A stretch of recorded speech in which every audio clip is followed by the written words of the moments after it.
Bismillahirrahmanirrahim. Assalamualaikum warahmatullahi wabarakatuh.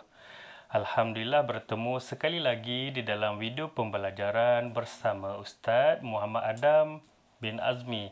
Baiklah, video pembelajaran kita pada hari ini ialah Pendidikan Islam tahun 1 bidang ibadat yang bertajuk Kebersihan Amalanku. Baiklah murid-murid, cantik tak pakaian Ustaz? Ya, Ustaz sekarang berada di tapak perkemahan. Mari kita lihat apa kaitan tapak perkemahan dengan tajuk kita pada hari ini. Tapi sebelum itu, Ustaz minta murid-murid keluarkan buku teks dan buka muka surat 92. Murid-murid boleh rujuk buku teks muka surat 92 hingga 93 sepanjang pembelajaran kita pada kali ini. Baiklah murid-murid, tanpa melengahkan masa lagi, kita lihat di dalam buku teks muka surat 92 terdapat satu situasi, iaitu terdapat dua orang murid dan juga gurunya di tapak perkemahan. Apa yang mereka bincangkan? Ya murid-murid, terdapat dua orang murid ini, iaitu Ahmad dan juga rakannya merasa gelisah dan mereka panik kerana mereka ingin beristinja, tetapi mereka menyedari di tapak perkemahan itu tiada sumber air. Jadi apa yang terjadi kepada mereka? Mari kita lihat apa yang mereka alami. Ustazah, saya mahu buang air besar. Bagaimanakah saya mahu beristinja? Di kawasan ini tiada air. Ahmad, istinja bukan sahaja menggunakan air. Kita juga boleh menggunakan benda-benda kesat seperti batu dan juga tisu. Rupa-rupanya masalah yang dihadapi oleh Ahmad dan juga rakannya ialah mereka ingin beristinja. Apa itu istinja ya? Baiklah murid-murid, beristinja. Istinja ialah perbuatan menghilangkan najis yang keluar dari kubul dan juga dubur dengan menggunakan air atau benda-benda kesat, atau dengan kedua-duanya sekali.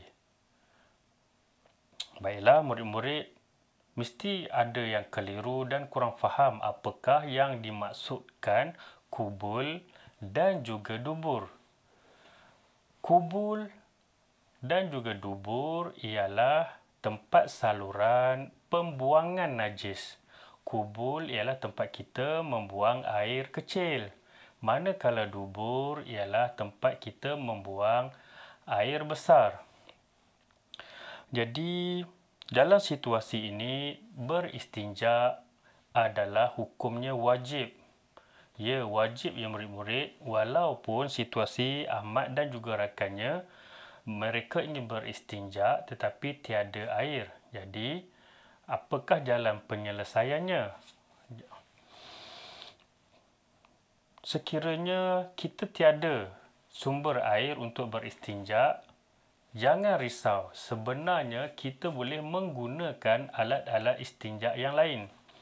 Mari kita lihat apakah alat-alat istinja yang boleh digunakan apabila kita tiada sumber air.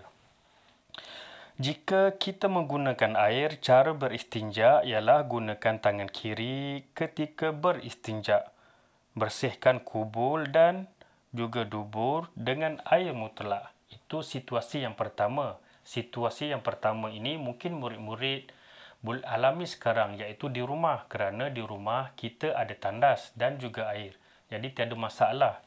Kemudian kita lihat situasi yang kedua, iaitu jika menggunakan benda-benda kesat, sapu kubul dan dubur 3 kali. Sapuan dengan menggunakan benda-benda kesat yang bersih dan kering pada setiap sapuan. Jadi situasi yang kedua ini mungkin ini yang dialami oleh Ahmad dan juga rakannya tadi.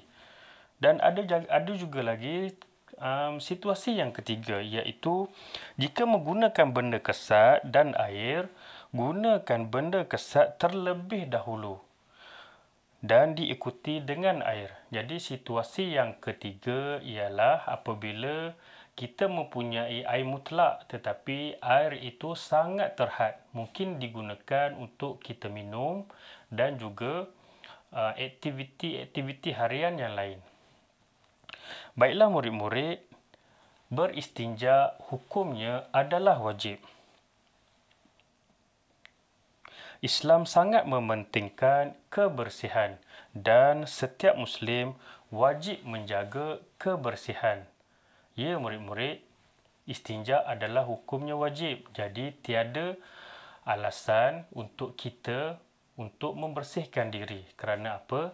Kerana kelebihan beristinja ialah ibadat solat diterima.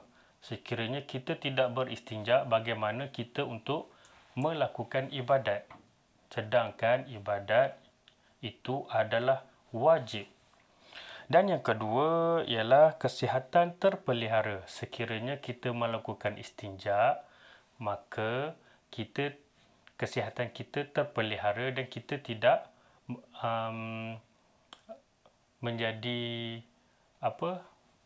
mendapat penyakit. Dan seterusnya dikasihi Allah Subhanahu wa taala. Kerana apa?